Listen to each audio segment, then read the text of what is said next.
say it like it is. Don't take Tylenol. Don't take it. If you just can't, I mean, it's fight like hell not to take it. There may be a point where you have to, and that you have to work out with yourself. So don't take Tylenol. Other things that we recommend, or certainly I do anyway, is, and it's so important to me to see the doctor 4 times or 5 times for a vaccine. Don't let them pump your baby up with the largest pile of stuff you've ever seen in your life going into the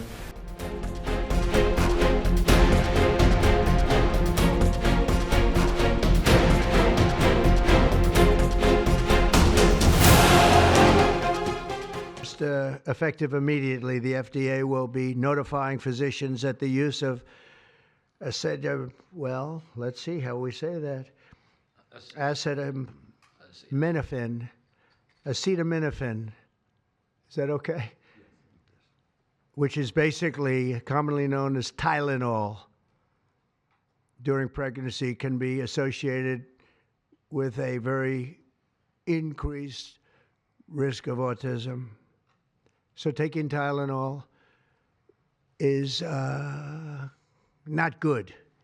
All right, I'll say it. It's not good.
Also identified an exciting therapy that may benefit large numbers of children who suffer from autism.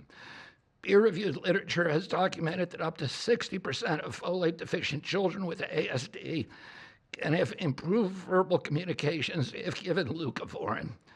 I have instructed NIH, FDA, and CMS to help doctors treat children appropriately. Jay will help tell that story, which started with sound science, the kind that restores faith in government.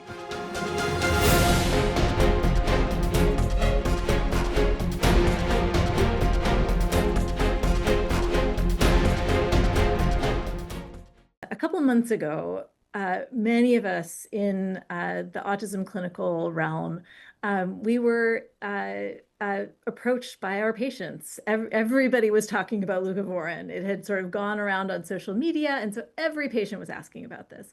And so I read up on it. I looked at what the evidence was for and against it. And here's what I concluded.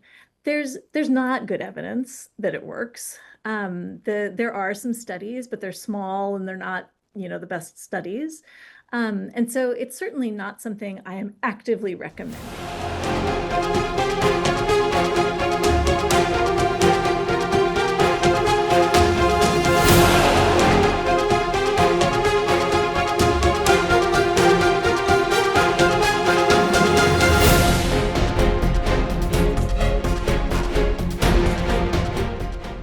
We're all trying to understand autism. We're trying to find the causes. We're trying to find treatments.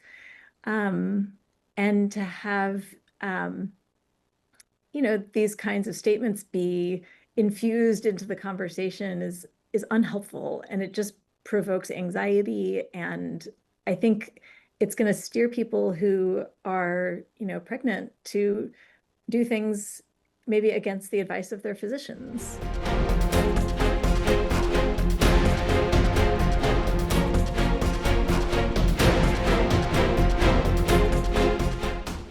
The things that were said at that press conference aren't based in fact.